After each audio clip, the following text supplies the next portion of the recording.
Welcome. We want to also thank you guys all for being here. I know the weather is not perfect, and we definitely did not anticipate that. But we just want to take the time to say we really appreciate you taking the time to be here. We know life is crazy and busy, and there's not a lot of time for things like this. So we want to thank you, and we hope that you gain some cool new strategies out of this, and it makes it worth your time. So we are going to talk about life hacks. So what we want to do is just kind of give you some ideas that will add to your life, but not like take a bunch more time. I think you guys have not a lot of time. Nobody really has a lot of time to add to. So we're just hopeful that we can give some different strategies for connecting and communicating with your kids, regulating emotions for yourself and for them, like how to help that out, coping skills. So create like a little toolbox of ideas. And then we want to promote mental health, just as general. So I do have to use a cheat sheet for this because, well, I find it's really important. And I didn't want to mess up. And so I was like trying to memorize it, and, well, that didn't happen. So I don't want to mess up. And so I'm like, I want to value this. All right. We're going to take a moment to just recognize we are here in this moment together. You may have been rushing from something to hurry up and get here. You may be rushing to get to the next thing. You may have not had time, but you still came, so your mind is rushing. And with all of that going on, we have to take a moment. We have to sort of reset. So what we're asking you to do is just take a moment and stop. I want to see everyone take a deep breath. I want you to reflect. How are you feeling right now? Are you feeling overwhelmed? Are you feeling anxious? Are you feeling frustrated by what's going on? Are you feeling happy or excited? I want you to table that feeling. Literally put it to the side. To be able to focus on what we're going to go through. We want to teach in the moment of chaos, in the moment of busyness, that we can stop and just be.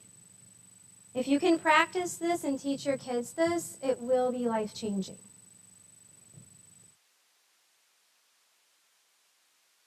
So when we talk about connecting, we want to discuss, we just talk and listen to them, right? Yeah. Take interest in their interests and invite them into your world. One more important thing, I think this was sort of gifted to me right before our presentation. I saw this on a post, and I was like, oh my gosh, this is so good. If it were just as simple as talking and listening or taking interest, we would all be doing that, right? Like, that wouldn't be that big of a deal. But unfortunately, it's not that easy. So I'm going to read this post from a friend I got. Today, it does talk about teenagers. I'm going to switch that to children just because I think it fits all ages. Today, I'm sharing about raising children. Raising children is hard. Until you're in the thick of it, you don't fully understand the depth and difficulties. Raising children with mental health issues is hard. Even when you get them all the help that they can have, they still struggle. Raising children during a pandemic is hard. Being an adult during the pandemic is hard. Helping children navigate feels impossible. Raising more than one child is hard. Each one has their own challenges, and it's something different each day. Raising children in the rise of social media is hard. Just when we think we have a handle on how to guide them to make better decisions, a new app appears. And we have to start all over again. Raising children that I love so much, it hurts, is hard. Watching them in pain hurts more than ever. Raising children that I would go full mama bear on, if anyone hurts them, is hard, because they will get hurt, and I have to choose my battles. I have to let them handle it on their own, even when I know they could make better decisions. Sometimes these children, who I would lay my life down and say or do anything for, hurt me to my core. Then I have to be careful of how I react to their hurtful words or actions, so I don't cause more damage to their fragile lives. But I also want them to know and understand how hurtful they are being. It's a fine line, raising children, and it is hard.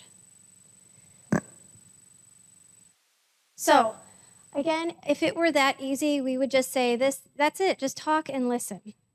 But it is a little bit more challenging. So we're going to start with our littles. So talking and listening to littles, they love to avoid bedtime, and we need them in bed. So sometimes it's about preparing before it happens, right? They're going to be super like, oh, I need a drink of water, I need a snack, I need a whatever, right? And what we want to do is we want to kind of be mindful that that's probably going to come. So we want to kind of hit it on the other end and say, hey, did you get that drink of water before they head up to bed? Or, hey, make sure you go to the bathroom. Using those times. But it's also another time to connect, because kids like to talk a lot at night. So when we ask specific questions about their day, what did you do at recess today? We're going to get more information. If we ask how their day was, they're going to say fine and good every single time. And that really doesn't tell us anything. And most of that's because they really don't know. That day was so big, they have no idea, and it was just fine or good. So when we ask specific questions about what was funny, or who did so-and-so play with? Who did you play with? What did you do in math? We'll get more from them.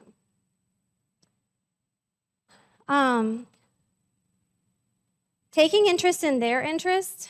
I have a couple littles in the audience. Do you guys play Roblox? No? No? Do you know any like fidgets? Yeah. So kids like to talk about what they understand, what they're doing. I know that, Roblox has like a bunch of different games. So sometimes I'm like asking like, oh, what game are you playing this time? And, oh, did you build a new house in Bloxburg? Or like, how much did you get when you tore it down and now get to rebuild? Like, but if you start to know some of these things that are about their world, they'll start to be super excited because they know that you know what's going on. Fidgets, I have rated some odd fidgets on a scale of 1 to 10, and that's super fun. It's also really weird, but they really do love it, and it just is a way to connect. YouTube. YouTube is can be good and bad, right? I think we all know that. But sometimes using YouTube as a way to connect, watching the shows with them, or doing some of the challenges. Invite them into your world. Little kids really love, if you're doing work at home, they'll plop up their computer next to you and you guys can be like, oh, what are you working on? I'm working on this. And they absolutely love just being in your world. They like making messes and they're probably not going to do it right all of the time, but that's okay because they're learning and it's sometimes okay to just let those things go. My kids really love dance party and dinners, so we'll dance party while we are cooking. Singing in the car, that's always a fun one to connect with. So talking and listening to teens is a little bit more challenging, right? Because, well, they don't really want to share a whole lot because they are into their own world. They're into their friends and sports or activities or what have yous. But it's sort of about trapping them. Sorry if you're out there teens hearing that, but in the car, having a no phone zone and being like, hey, for the first half of the car ride to wherever, no phones. You have to tell me 3 things that you loved about today, or hey, how is your best friend doing with their boyfriend, or what's going on with so and so. So we want to be specific about what we know about their world as well. Texts and snaps. I have Snapchat, but I only use it to text my 13-year-old.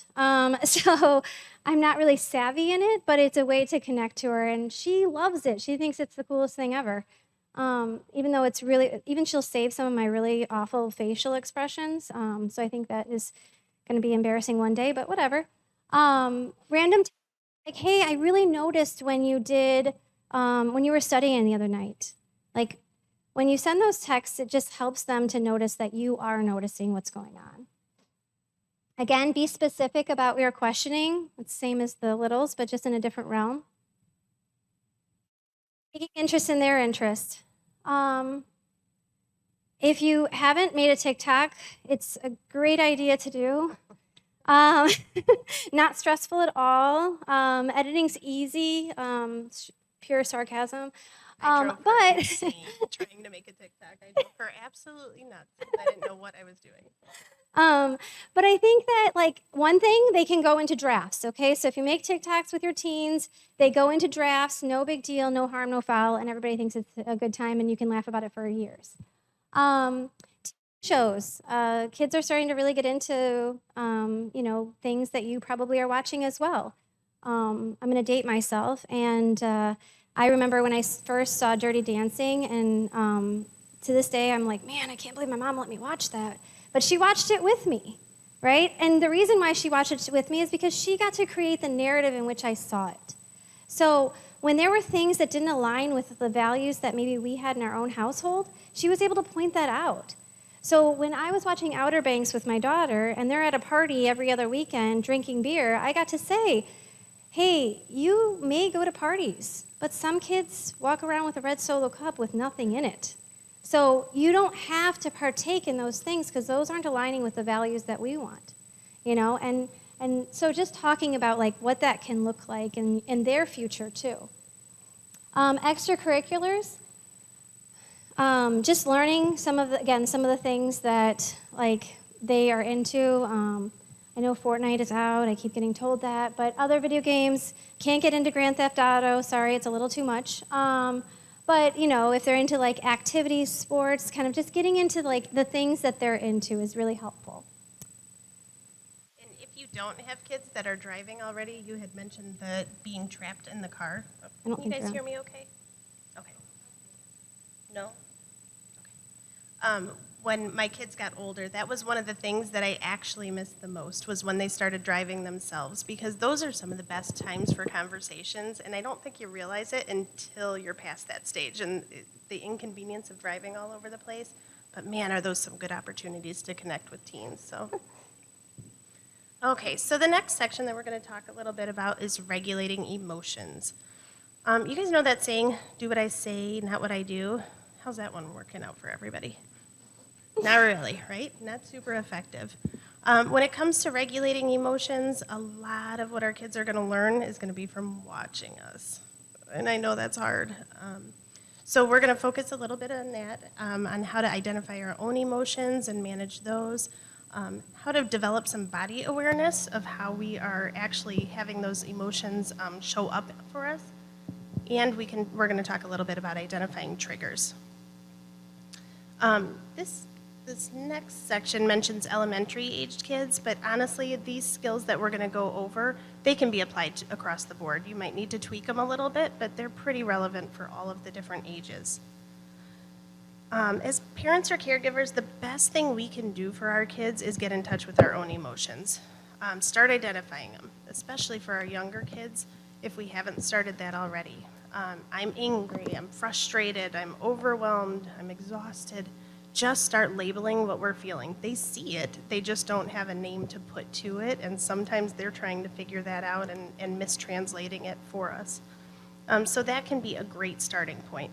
It's easy enough to incorporate, and the more you start to do that, the more common that language is in your house, and so they start to take that on as well.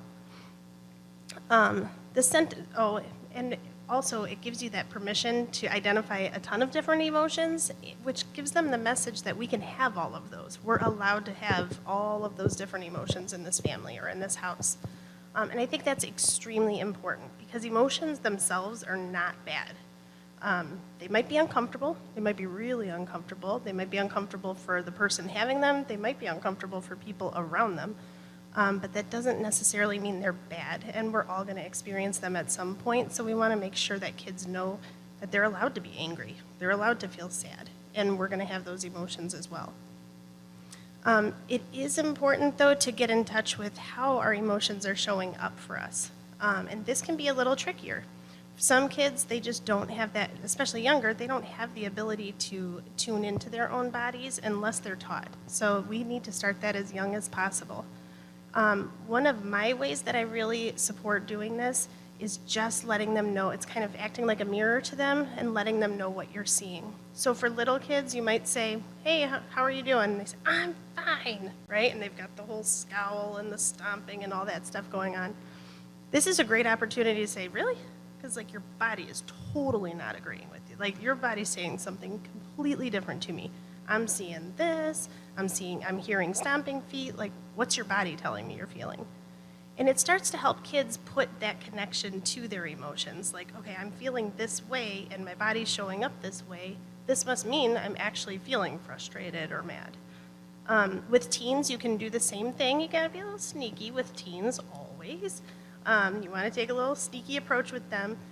I personally, like when I'm trying to address it with my teens, if they're saying, I'm totally fine, I don't know what you're talking about, I like to point out what I'm seeing, but also guess. Because here's the kicker. If I'm wrong, if I say something like, oh, really? Because you look super frustrated, you haven't made eye contact with me in about 5 minutes, I think you're probably upset with something that I've done. If I actually reach out and try to label some kind of emotion, they love if I'm wrong. They love it. And then they can have no problem correcting you and saying, I'm not frustrated, I'm angry. So you still get the same result of actually being able to identify it, and they get the pride of putting you back in your place and letting you know that you were wrong, they were right, which teenagers tend to absolutely love. So in terms of body awareness, I thought we could take just a second and pause and just have you guys check in, like tune into your own bodies for a second and see if you can notice where there might be some tension. Where do you have, I always refer to them as like rocks. Where do you have those rocks of tension that you're holding? You can start at your head, you can kind of go through if you want. Maybe they're in your neck, maybe they're in your shoulders, maybe your back's really tight, anything, maybe your eyes or your forehead scrunched up. Just kind of notice where you're holding that tension. Once you've found that spot, I'm just going to ask you to pay attention to it. You don't have to do anything else. Just notice it, notice where it is, and see if just by noticing it, you might be able to take that rock and flatten it or soften it. You can think like cotton ball, you can think slime, but just see if you can soften that part of your body. Just pay attention. And I'll give you a second.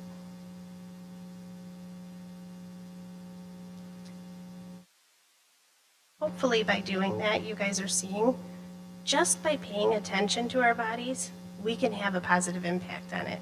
Something so minor, we're not doing anything, we're not moving our bodies in any way, but when we tune in, we give our bodies that attention and it automatically starts to regulate itself a little bit more.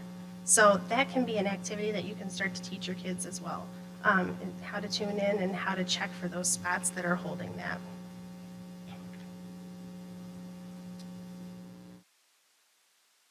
Okay, so in this section, we're talking about identifying triggers. I don't know why, but I absolutely hate that word. I don't know what my deal is with it. So I'm going to say like, maybe not triggers, but maybe tendencies that kids have, right? So maybe you notice that every time your kid is hungry, they turn into the monster, right? Or you turn into the monster in my case. Maybe you notice that every time there's a transition, your kid gets really amped up or anxious. It's great to start playing detective and start noticing what are those things right before you start to get some of those emotional outbursts. Usually you'll start to see some themes. And this is really, really good to help our kids see, and ourselves see, but to help them see, because then we can get ahead of it and start preventing that by maybe warning them, and saying, hey, sometimes when we do this activity, I notice you get really anxious, or I notice your hands get shaky, or you get fidgety. And so we kind of plan ahead and help them start to identify those things so that they can learn how to manage that along the way. And triggers can be, there's a million different things that can be triggers. So play detective a little bit and teach them to play detective as well. Yeah. How many of you guys love hosting parties, but before a party starts, you're like, ugh. And then that would be like noticing a trigger. You know, like I notice anytime we have people over, I go into crazy woman. I'm like, clean the house, get all the food, right? And like my kids are like, what is wrong? No one's going into our room, Mom. Jeez. Like, but I'm like on crazy alert, you know? So just to notice like those types of things are triggering. I have a daughter who's a gymnast, and before a meet, she is like out of her mind because she is just like in her head. And so it's about kind of just disrupting some of that. Yep. Another important, before we get to the coping skills, another important thing when it comes to regulating emotions with kids and each other, honestly, is we all desperately want to be seen, heard, understood. Super important. That's so much more important than knowing the facts and who's right and who's wrong or what lessons being learned. Just feeling seen and heard and knowing that we matter is vital. And our kids feel the exact same way. So validation is another huge help for emotional regulation. Validation is not agreeing. It's not even accepting a situation. What it is kind of acknowledging that a person's emotions and their behaviors, they have a root cause. Something is under that. And that enough, like that right there is the validation. We don't even need to know necessarily what that is. We just need to know it's got a purpose and a meaning, and so it is valid that they're having this emotion. So I did have a little example of this one.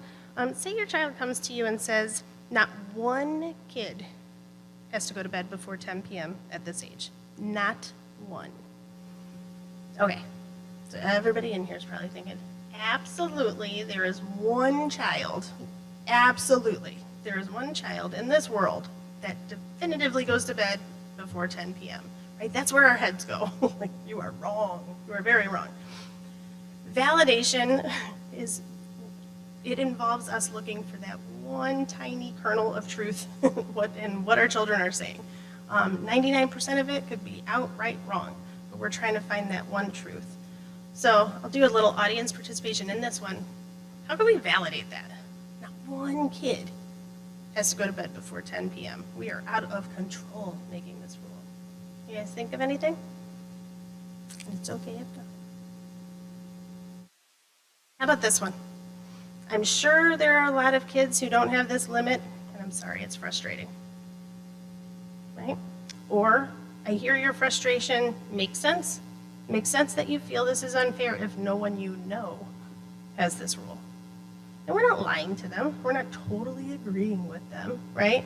But we are helping them feel seen, heard, understood. We're trying to connect with them in that way, and they're gonna walk away from that feeling much different than if we stand firm on that bedtime and reiterate our case and spend the rest of the night with stomping and door slamming and griping and crying and all that good stuff. Instead of, I don't care that no one has that rule, you have that rule. Exactly. So when we talk about coping skills and creating a toolbox, we want to talk about deep breathing. We're going to talk about mindfulness and grounding, positive mindset, wise mind, and co-regulation. So we're talking about deep breathing again, how, Jesse had already alluded to, a lot of these skills don't have to be separated between littles and bigs. A lot of the skills are the same, but we're going to do them a little bit differently. So I'm asking everybody to stand up. I'm sure every elementary school student knows this already because of second step. And we're going to put our hands on our belly.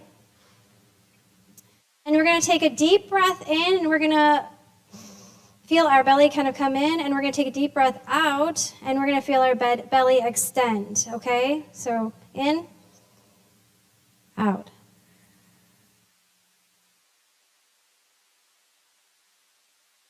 Actually happening. That is how babies breathe. It is the calmest way for us to breathe. However, as we grow up, we forget how to do that. And we start breathing here and here. So we start to notice when we start breathing, we go, and that is every single time going to make us feel more upset, more anxious. It triggers our brain and says something is not going well. You may all sit down. Thank you. So belly breathing is the most basic and easy way to breathe, but it's also the most challenging. If I had you do it while you were sitting, it would be more challenging. So you have to master it standing up, and then you can master it sitting down. So it is something you want to revisit a lot just to get yourself into the habit of doing it if you aren't somebody who belly breathes regularly. One thing about deep breathing, my teens meaning middle school all the way through high school, love to tell me that deep breathing does not work every single time I'm told that. 100% of the time, I can show them videos and whatnot and show them how the science tells them. They call me a liar. It's not going to work for me. That maybe works for that video, but that does not work for me. So what I do is I have like an Apple Watch, any watch that has like the heart rate on it, and I have them put it on. And then I have them deep breathe. And the heart rate physically changes on them. So that really is helpful for them to actually see that deep breathing does impact our heart. 4 square breathing. So we can do this in our brain, but obviously you can't see what's going on in my brain, so I'll do it externally. So we're going to breathe in for 4. We're going to breathe out for 4, in for 4, and then out for 4 again. A lot of these things are pairing the visualization with breathing to help us. One, it helps our mind stay away from whatever it is we're thinking. So if our mind can't think of all of the worries if it's counting. Like, we've got a really awesome, brilliant brain, but it cannot do both. So when you do 4 square breathing or figure 8 breathing, again, you're going to follow that figure 8. You're going to breathe in, and you're going to breathe out. Or even color breathing. As Jesse already mentioned, emotions are not positive or negative, but we do have emotions that are uncomfortable.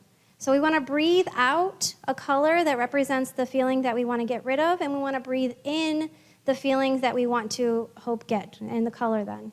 So if I'm feeling anxious, I might identify that as red. If I want to feel calm, I might identify that as light blue.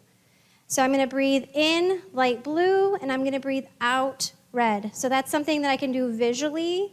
And again, I'm making my brain do that so that it's not freaking out on whatever it is that that's going on. I need a volunteer. You have to come on stage. Don't everybody volunteer at once. It's not a hard task, I promise. Yes!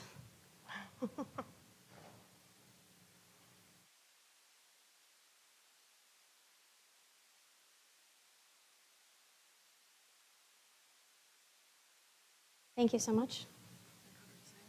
I know. What's your name? Mary. Mary. Okay, Mary. So what we're going to do is 5, 4, 3, 2, 1. This is a grounding, like a mindfulness, technique. We're going to be in this moment. We're not going to be in last week's test that we might have failed or next week's, prom. I mean, we're not going to be anywhere else but right here in this very moment, okay? So I'm going to ask you to tell me 5 things you see. Try to describe them well enough for me to understand what they are. 5 things I can see. Lights on the back wall, the blue of the camera lights, a white sweater, the red exit sign, and the blue tablecloth. All right, now I'm going to ask you for 4 things you can feel. These are not emotions, these are physical feelings. When I do this, I always notice how heavy my hair is. It's always like, oh my, I've been carrying that around the whole time. So 4 things you can feel. So you might want to think about your hair, your shirt, your hand on your leg, shoes, anything like that. Hand on my leg, I'll go with that one. Hair brushing my neck, belly tight. I have 1 uncomfortable shoe. Jeans are less comfortable. Good. 3 things you can hear. Air conditioning, talking in the hall, the buzz of electronics. 2 things you can smell.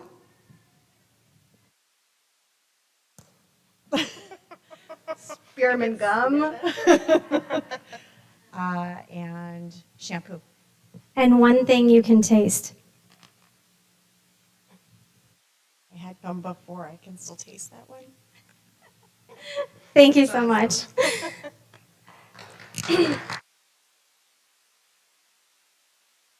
So in that, again, you can't be anywhere else but where you're at, right here, right now, in this moment. So it's a really good tool if you have somebody who's kind of like having a really difficult time to reset them. And then just tell them, like, we are right here. Just tell me, guide them through that. What are 4 things that, or 5 things you can see? What are 4 things? So we want to do that with them until they can do it on their own. And mindfulness is so important because really what we found is depression has a lot to do with looking back, right? Looking in the past.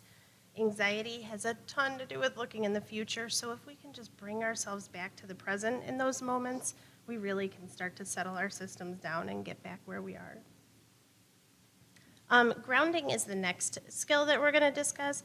Grounding is a skill that kind of allows us to emotionally detach or pull back from pain or different things that we're experiencing that might be uncomfortable. It can mean getting back in our environment, kind of like the 5, 4, 3, 2, 1. It can mean getting back in our bodies. And I'm also going to discuss getting into a safe place as a grounding skill.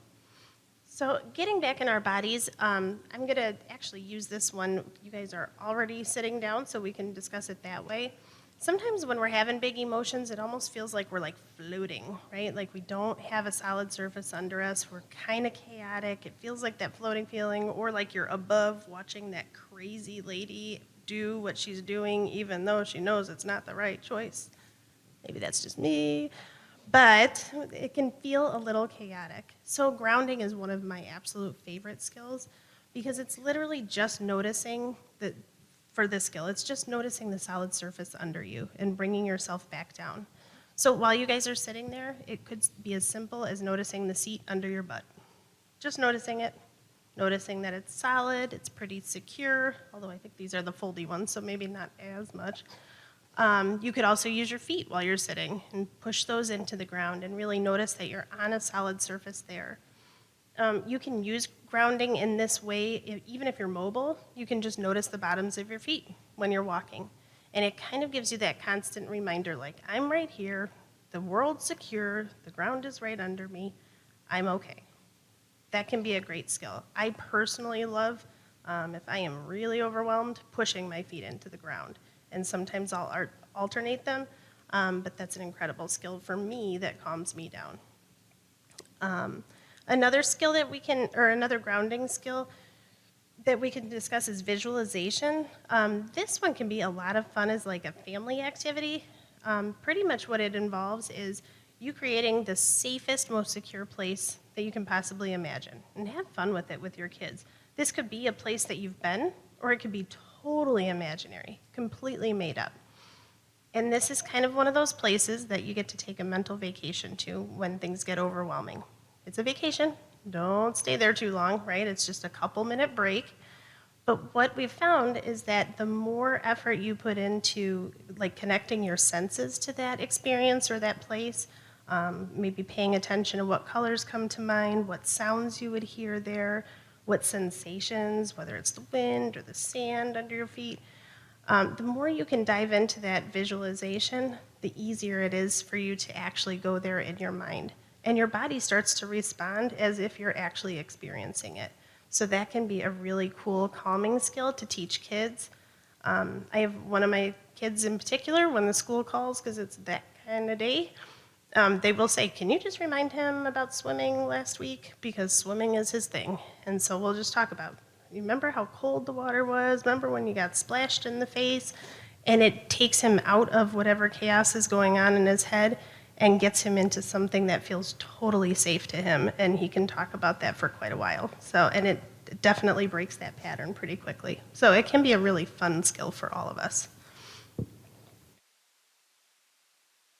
So, positive mindset is one of those things that I absolutely love. It might be because I'm an optimist, but I also know that it is a great skill. And it can shift your mind, and it doesn't take any time. So positive self-talk, we notice this, and sometimes we have to just be more like in that moment and listening and hearing. But we notice things like, oh, I'm such an idiot, or you will hear our kids say things, right? And so we have to just notice that they're saying these. That's how they're talking to themselves. That's how we're talking to ourselves. So back to our TikTok, I might have been a little flustered with myself and really irritated and needing to get done with the TikTok and like just post it. And I was like, ah, and I was like, I'm so dumb. And Jessie, without skipping a beat, she says, don't talk to my Tami like that. And it was hilarious because A, she caught me, okay? But B, it was the way she caught me. She didn't say like, are you using negative self-talk? Don't talk like that, right? She didn't reprimand me. Her tone was light, she was funny, and it was just like, it springed me back and I was like, oh. And I think that actually helped me to just complete my task because it wasn't that big of a deal. So just noticing like, how are we talking to ourselves? How are our kids talking to themselves? And what's going on with that? Using humor, I love to speak in meme and GIFs, whatever. And so I think like, I know kids do too. Back to the kind of like that tenseness and noticing the triggers. I know that there's a TikTok star, Abby. She's a little girl, and one day she was asked like, "What do you do when someone is rude to you?" And she says, "I say, is your friend supposed to be here? Were you supposed to eat a snack? Did your friend just not show up?" And so I sent this like funny, cute video to my 13-year-old, and the next time she had a meet, she was all like, "Rah, rah, rah." And I said, "Was your friend supposed to be here?" And she busted a gut because like it like reset her whole head.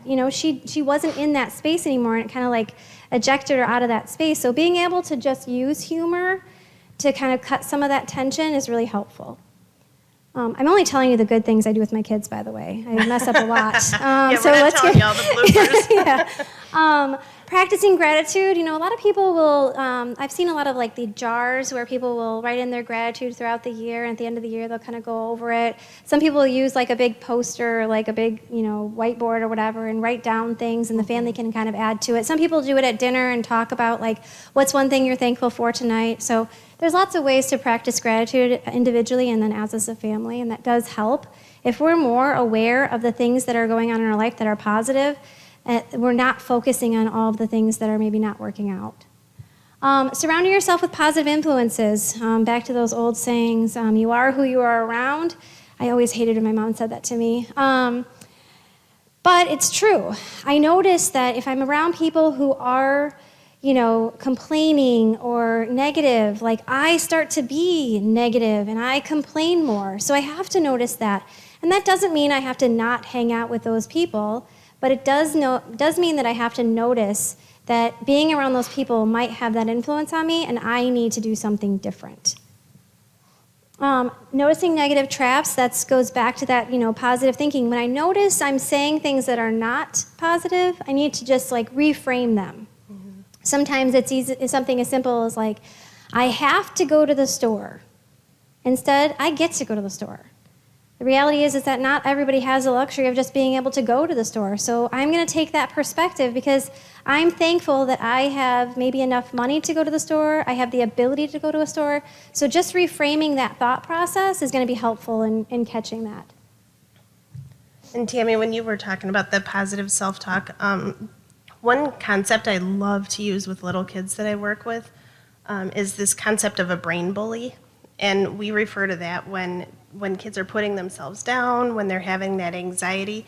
I absolutely am in love with this concept because it takes it away from something's wrong with me to there's this nasty bully that's in my head that I am just constantly having to battle.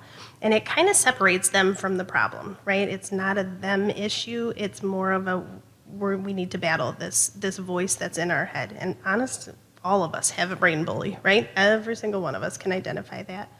So that can be another fun way to start to reframe that so that kids don't feel like they're putting themselves down and they kind of have this separate entity that they can battle with. So. Okay, so for this, we're just going to introduce Wise Mind just so you have a little idea about the concept. Wise Mind, basically what we're referring to here is that there's 3 states of mind. There's the reasonable mind. This is like your cooler side, your logical side. Not a lot of emotions, if any, involved. Thinking about facts and kind of suppressing emotions. The other end of the spectrum is the emotional mind. This is the hot side. This is the loud side, the impulsive side, the feelings equal facts side. This is literally where I live. Like, this is hometown for me, unfortunately. But where we want to land is in that middle ground, in the wise mind, which is a combo state, right? It's taking into consideration our emotions and our feelings, because those are valid. It's also taking into consideration facts that we have and evidence that we know. And it's taking on the perspective of the other person and trying to understand those things about them as well. So the reason we put this on here is basically, if you're in wise mind, you've got the green light. Keep on communicating, right? If the other person's in wise mind, you've got the green light. They can keep on communicating. However, if you end up stuck in that position, right, where I'm just using a stereotypical situation, but where you are just having tons of emotions and want to talk and connect, and then what happens is you get well, how can I fix it? From the other person, that can kind of be a recipe for disaster. It can get frustrating really quick when the 2 states of mind are not connecting. So it's a good time, if you find one of you is not in wise mind, just take a break and come back to it and try to get a new perspective on that before you have that conversation. Sometimes that can get pretty heated. Other times it's just mildly frustrating, but either way, it's a good idea to keep in mind that there are these 3 states of mind and that our goal is to get into wise mind and to teach our kids to get into wise mind. All right, co-regulation. So co-regulation is this whole concept of basically the nervous system of one person is impacting the nervous system of another person. So I guess the best way to explain this is think like you're sitting in the middle of a business meeting, right? And somebody is irritated. And they walk in and you just feel the whole energy in that room change, right? There's tension in the air. Everybody's looking around. It's a little uncomfortable. That's that impact of one person's nervous system and how it's affecting other people. So when we're referring to co-regulation, this is using it as a tool. We're actually positively trying to impact our kids' ability to regulate by making sure that our ability to regulate is intact. So there's a few different tricks that I've kind of learned along the way when it comes to this. And so I thought we'd share a couple of those with you guys. One of them that I absolutely love that I use all the time in therapy and when I'm a good mom and remember to use it at home, because we are not therapists at home, just so you know, like we're very human, is sending positive messages, right, to either me or to my kids. So if I have, say, one child going completely haywire at home, usually what happens is that child starts exploding and my anxiety or stress just starts climbing up to my eyeballs, right? And I can feel all that tension building. When that's the helpless situation or that helpless feel kind of takes over, one thing I've discovered is if I can just sit there and say either to myself, like, you're a good mom, you're a good mom, you're a good mom. You don't feel like a good mom, but you're a good mom, right? And I can kind of keep talking myself off the ledge in that way. I'm regulating my own system. My child's going to benefit from that because they're going to pick up on that energy and they still have that solid foundation in me. Another option is to feed it to them. Like, I hope you feel my love. I hope you can get calm. I want you to feel calm. You know, just feeding any kind of messages. I find it takes a really helpless, overwhelming situation and gives me something that I feel like I'm doing about it.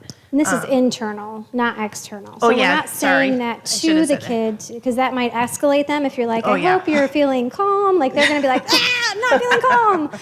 But it's internal. Oh my we gosh, wanna good say. point. I'm glad you said that. You do not say that out loud to a teenager. That's not going to be good. That would be really bad. Yeah, good point. I'm glad you mentioned that. A couple other tricks that I'm a big believer in. One is soft facial features. And this can get tricky also. Soft eyes is one of my favorite things.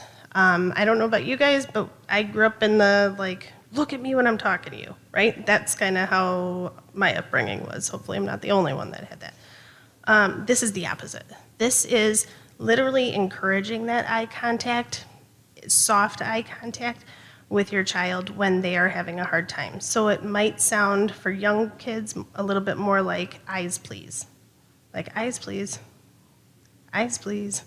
And as they're going through their moment, just trying to get them to make that 2 seconds of connection with your eyes, and then they're gonna see your facial features soft.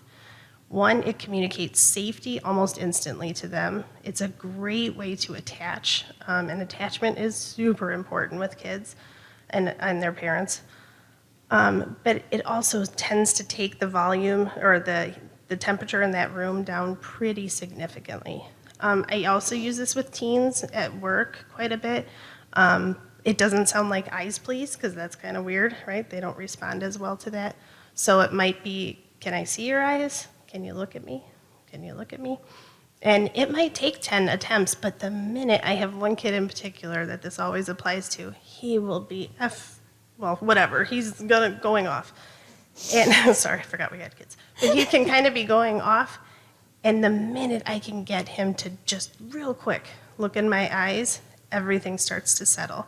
And it's just that safety connection and that, okay, you're still here and you don't look angry. Another trick with the soft facial features is just check in on your forehead. If you might be listening really intently, and so your forehead's all scrunched up, that can be easily misinterpreted. So my whole philosophy with this one is if you are able to soften your facial features, you're providing at minimum a neutral stance, but at best a really safe stance for your kids. So those can be really, really easy things. Well, easy concepts, hard to remember sometimes.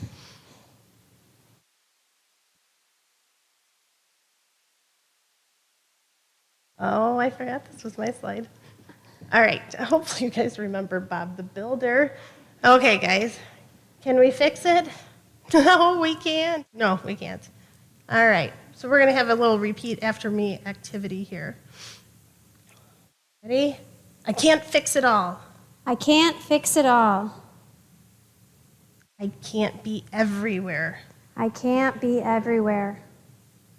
I cannot bubble wrap them. I cannot bubble wrap them. I can't prevent them from experiencing life.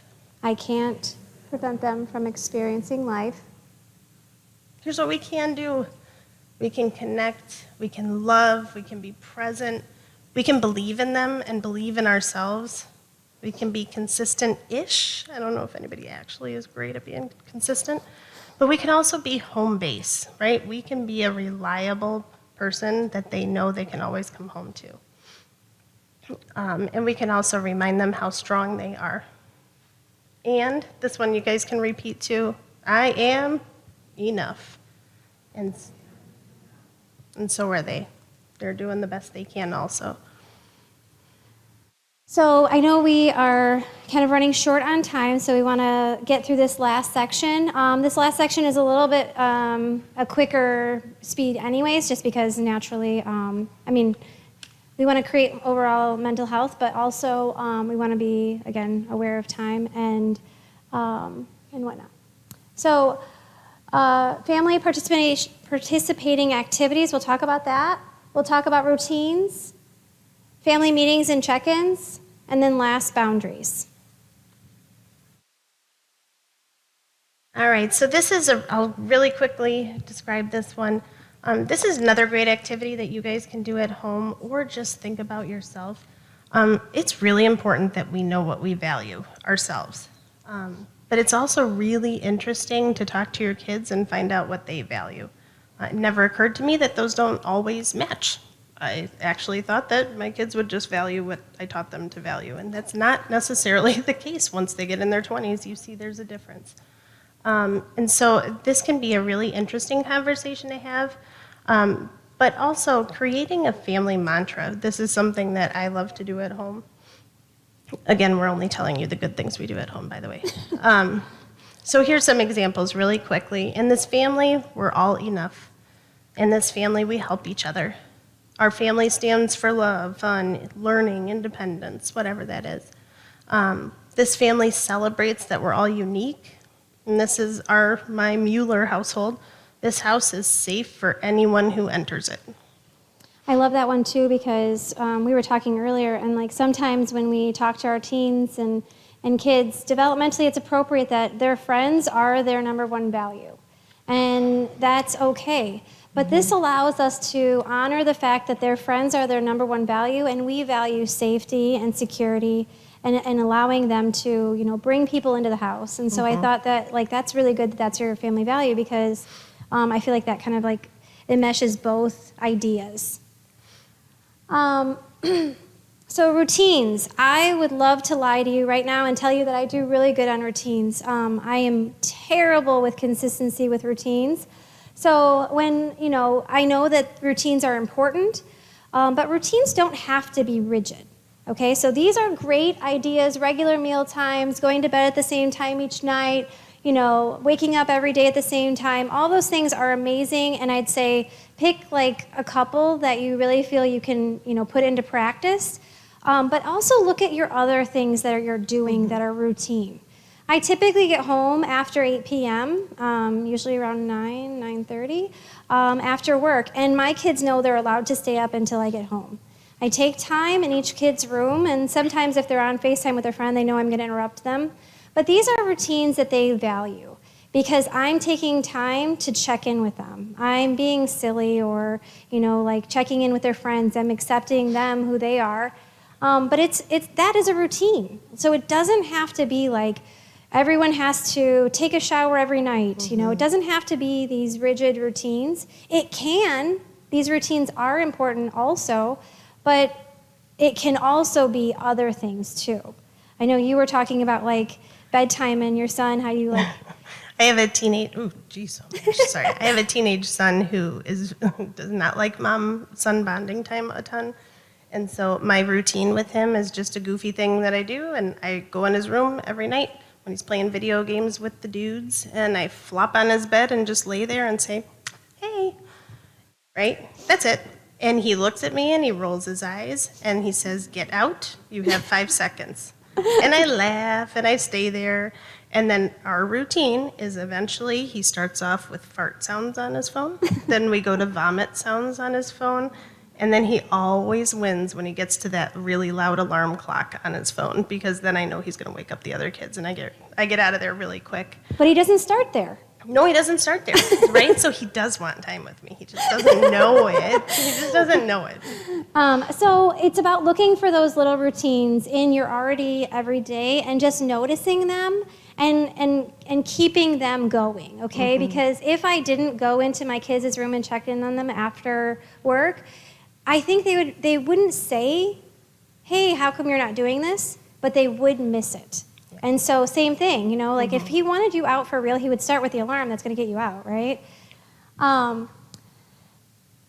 Next, family check-ins. So again, this can be something that's very rigid. Sunday evening, we all sit down, do a quick check-in. We're trying to figure out what the calendar looks like. We're trying to, assess who's picking up whose activities are going on.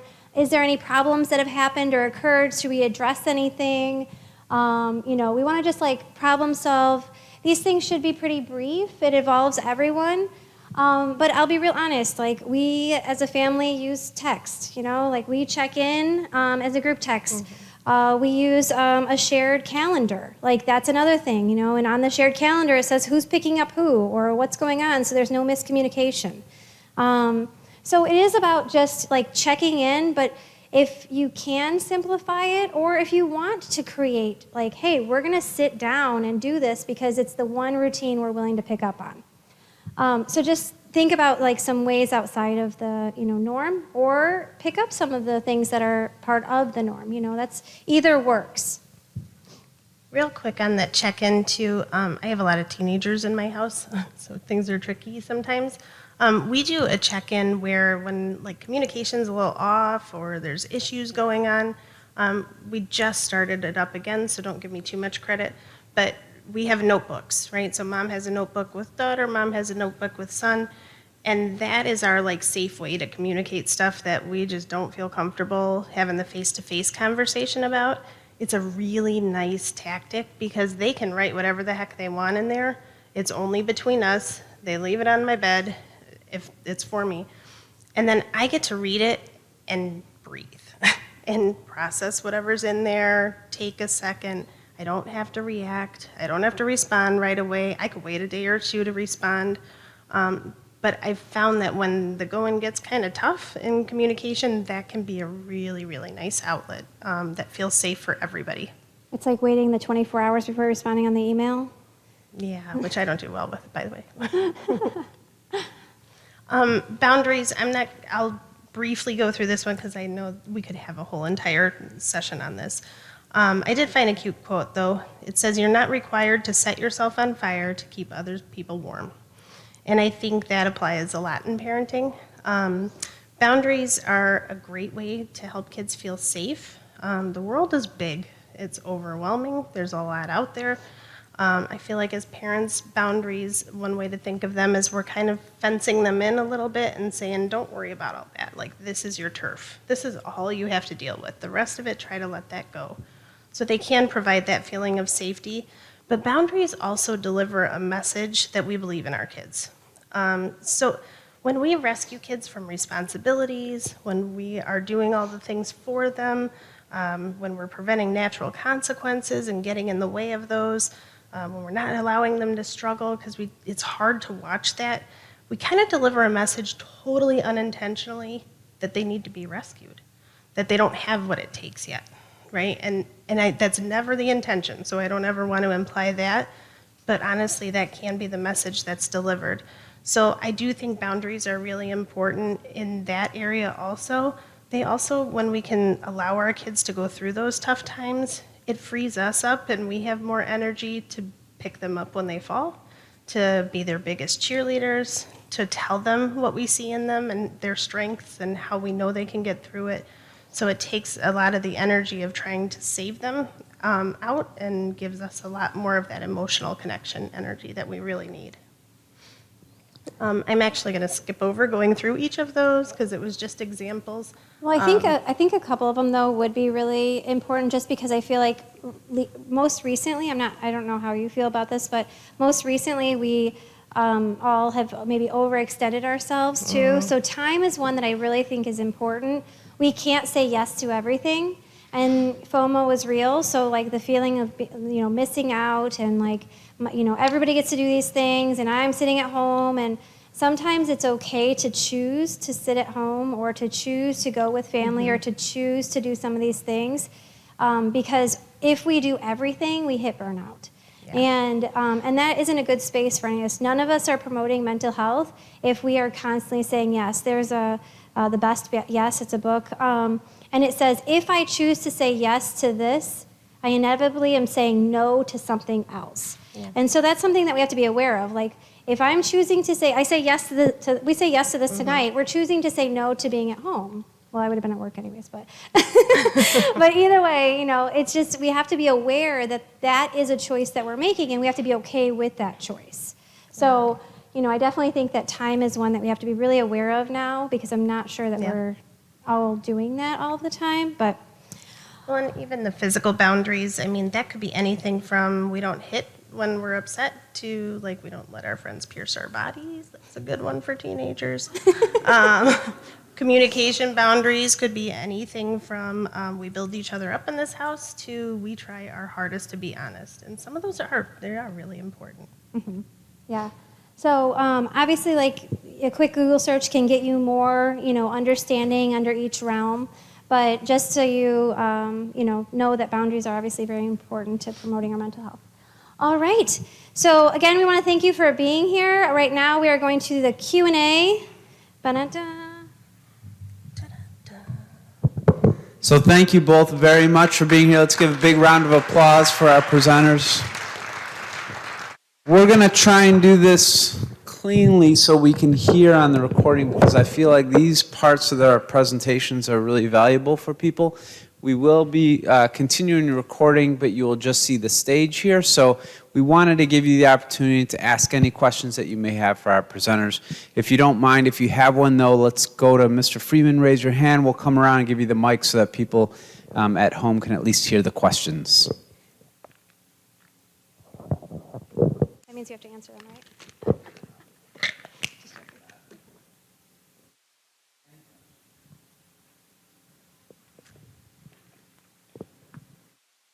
You talked quite a bit about strategies for helping our children when they need to regulate. Mm-hmm. Do you have any tips for when there are other young siblings around at the same time? How to help them through whatever outburst might be happening from one of their siblings?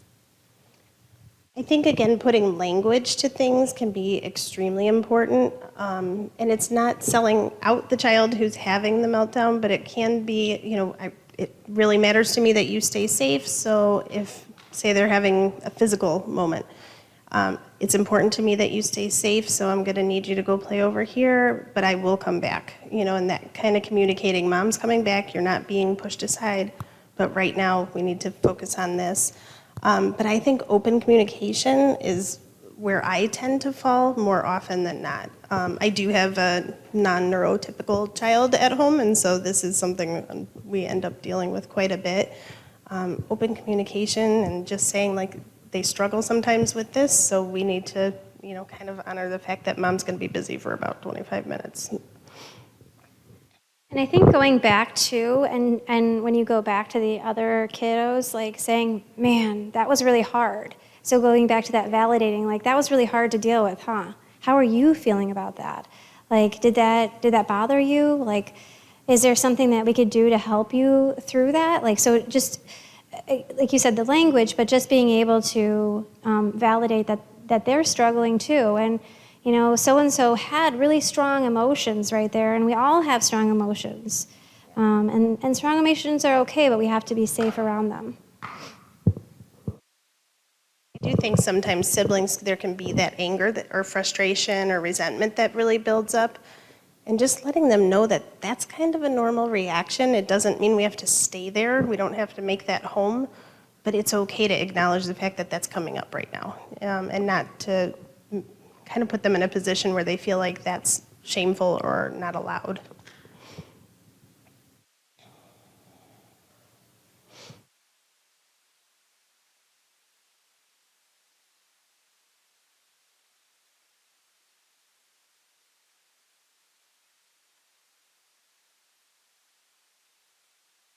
I have teenagers and college students. Any suggestions, or like maybe an app or something that you could suggest for doing some of those life hacks to get back into mindfulness, or being able to do those grounding exercises when those kids definitely don't want their mom sitting next to them saying, okay, 5 things you can see. No. No, I'm just kidding. I have teenagers and college kids, and they don't listen to squat that I say. Nothing. No, I'm just kidding. I do think they eventually, as they mature and hit their head against 1,000 brick walls, they do start to hear you a little more openly, at least at college age. But I do think more the personal examples of, like, I had this problem, or I got into this argument, and here's how I handled it, or here's what I had to do to calm myself down. You can use those. I will say this is hard turf, though, to be honest with you. I don't know that I'm the pro at this. So for apps, though, you might find Calm Mind is a good one. Another one, I can't think of what it's called now.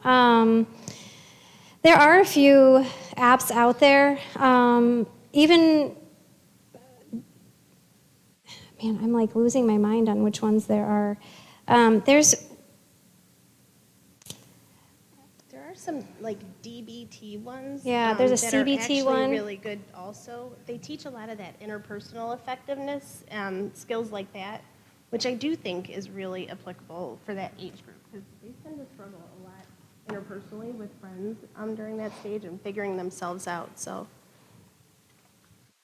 I'll come back to you though because I have some on my phone and I'm like I can't think of them right now.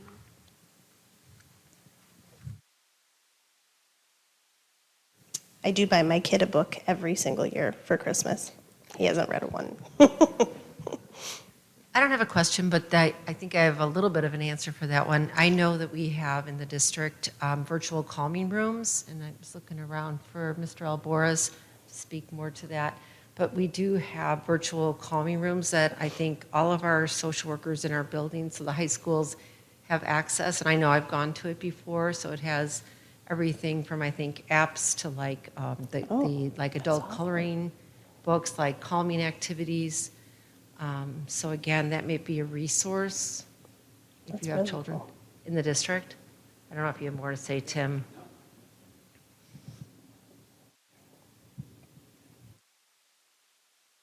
Calm Harm is another one. Calm, CALM, Harm. It's somewhat subject to self-harm, but it actually has a lot of like ride the wave. It has a lot of like different, like you just touch it and it'll kind of guide you through a couple of different activities. I've had teens say that they actually use it. Oh, I've had teens say they actually use it, Calm Harm. And TikTok, honestly, if you can find little clips on TikTok, they will buy in on that one. That one is actually pretty helpful. Yeah, sending them videos. I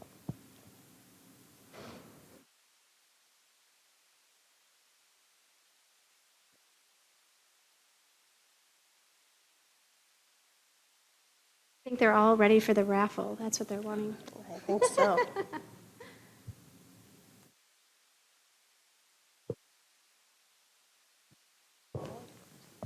All right. Well, thank you again. Let's give a big round of applause to our presenters.